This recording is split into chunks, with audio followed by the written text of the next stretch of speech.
Halo, Assalamualaikum warahmatullahi wabarakatuh.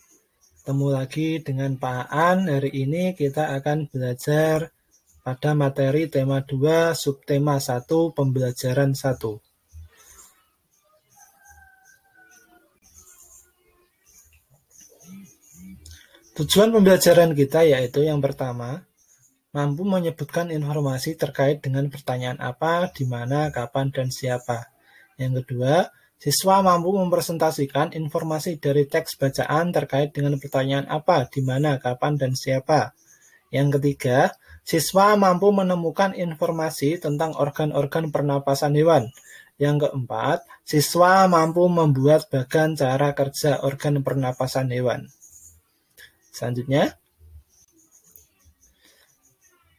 nah anak-anak, ini kita baca bacaan tersebut yang berjudul Dayu dan Ikan Hias. Dayu memelihara banyak ikan hias berjenis ikan mas koki. Ikan-ikan hias itu dipelihara dalam sebuah akuarium. Setiap hari, Dayu memberi makan ikan-ikannya. Dayu juga rutin membersihkan akuarium, lalu mengganti airnya dengan air bersih. Kegiatan itu ia lakukan seminggu sekali. Dayu senang melihat ikan-ikan di dalam akuarium berenang ke sana kemari. Dayu memperhatikan saat mulut ikan-ikan itu terbuka dan menutup, seolah-olah ikan-ikan itu selalu menelan air. Dayu bertanya-tanya, apa yang dilakukan ikan-ikan itu? Yang selanjutnya, nah anak-anak, terkait teks bacaan tadi, cobalah kalian berlatih untuk mencari ini dari membuat peta konsep sesuai dengan teks bacaan tadi. Ada apa nama jenis ikan mas yang dipelihara oleh Dayu? Ini bisa kalian temukan pada buku siswa halaman 3 yang telah Pak An bagikan tadi. Itu tugas yang pertama kita, yaitu membuat peta pikiran sesuai buku siswa halaman 3. Kemudian selanjutnya, kita akan belajar tentang pernapasan pada hewan. Hewan yang pertama akan kita bahas adalah cacing tanah. Cacing tanah itu bernapas melalui permukaan kulit. Kulit cacing tanah selalu basah dan berlendir untuk memudahkan penyerapan oksigen dari udara. Oleh karena itu, cacing menyukai tempat lembab untuk menjaga supaya kulit tubuhnya selalu basah dan berlendir. Jadi ini oksigen masuk melalui kulit. Nah, ini melalui pembuluh kapiler. Kemudian ini berputar di sini. Ya.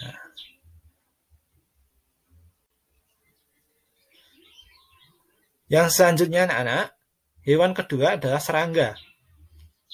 Ini contoh dari lebah ya. Ini adalah contohnya lebah. Serangga bernapas dengan menghisap oksigen dan melepaskan karbon dioksida. Alat pernapasan serangga itu berupa trakea, yaitu sistem tabung yang memiliki banyak percabangan di dalam tubuh. Percabangan trakea disebut trakeola. Trakea mengedarkan oksigen langsung ke semua sel tubuh dan organ serta menyerap karbon dioksida dari semua sel tubuh untuk dibuang.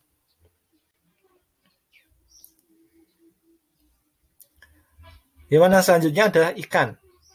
Ini gambarnya. Ikan bernapas dengan organ khusus mirip saringan yang disebut insang. Insang terdapat tepat di belakang rongga mulut pada kedua sisi kepala ikan. Biasanya insang dilindungi oleh selaput atau rangka yang disebut tutup insang atau operculum. Untuk memperoleh cukup oksigen, mulut ikan dan insang bekerja bersama-sama seperti pompa isap air. Nah anak-anak, jika kalian pernah membantu ibu kalian memasak atau kalian punya ikan di rumah, itu di sebelah kiri dan kanan mulutnya, itu kalau kalian buka itu ada selaput berwarna merah muda. Itu adalah insang pada ikan. Yang selanjutnya, hewan selanjutnya adalah amfibi. Amfibi ini contohnya adalah katak, buaya bisa. Amfibi itu merupakan hewan yang hidup di darat dan juga di air. Ini contoh yang kita gunakan sebagai contoh, ini adalah katak. Saat masih berupa kecebong, katak hidup di dalam air dan bernafas menggunakan insang. Jadi, waktu masih berupa kecebong, itu pernapasannya menggunakan insang. Ini gambarnya yang hijau. Yang kedua, setelah berumur 9 hari, kecebong itu bernapas menggunakan insang dalam. Insang dalam akan menyusut seiring mulai berfungsinya paru-paru. Dan katak muda pun tumbuh menjadi katak dewasa. Katak dewasa bernapas menggunakan paru-paru dan permukaan kulit.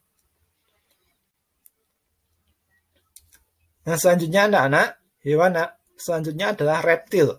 Hewan yang termasuk jenis reptil diantaranya ialah ular, kadal, cecak, buaya, dan biawak. Reptil bernapas menggunakan paru-paru. Udara masuk melalui hidung, lalu ke batang tenggorokan, lalu ke paru-paru. Kemudian, hewan selanjutnya adalah burung. Burung itu bernapas dengan sepasang paru-paru. Paru-paru burung terletak di dalam rongga dada. Udara yang mengandung oksigen masuk melalui lubang hidung pada pangkal paruh sebelah atas. Nih, pada pangkal paruhnya. Selanjutnya, udara masuk ke pembuluh udara yang disebut trakea. Dari trakea, udara sebagian masuk ke paru-paru dan sebagian lagi masuk ke kantong udara. Pada burung itu ada namanya kantong udara yang terletak di kiri dan kanan sayapnya. Kantong udara berfungsi sebagai tempat menyimpan udara. Saat tidak terbang, burung menghirup udara sebanyak-banyaknya.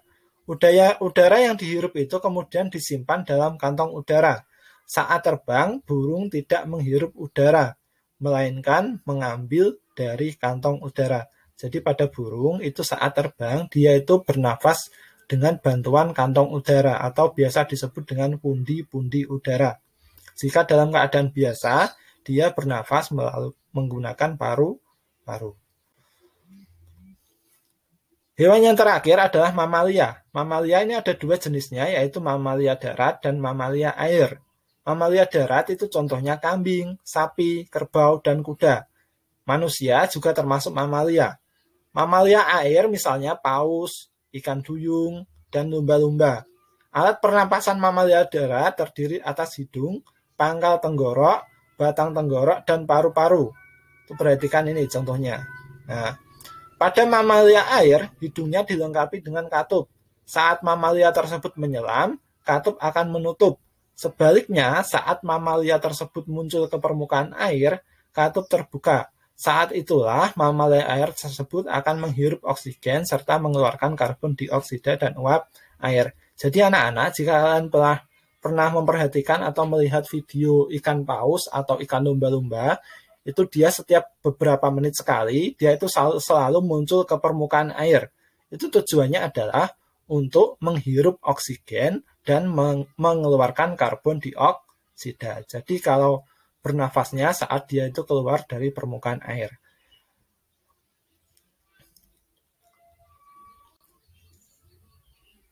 Nah anak-anak, sekian penjelasan dari Pak Aan. Jadi Pak Aan harap tugasnya kalian kerjakan ya. Tugas yang pertama tadi adalah membuat peta pikiran dari bacaan, dayu, dan ikan hiasnya. Yang kedua, tugas yang kedua adalah kalian buat tabel. Tabelnya nanti ada 3. Yang pertama, tabel ada terdiri dari 3 kolom. Yang pertama itu nomor, yang kedua nama hewan, yang ketiga alat pernapasan. Misalkan atau organ pernapasan. Misalkan, nomor 1, nama hewannya burung. Alat pernapasannya paru-paru. Gitu. Pak Aan harap kalian paham. Demikian pemaparan dari Pak Aan. Wassalamualaikum warahmatullahi wabarakatuh.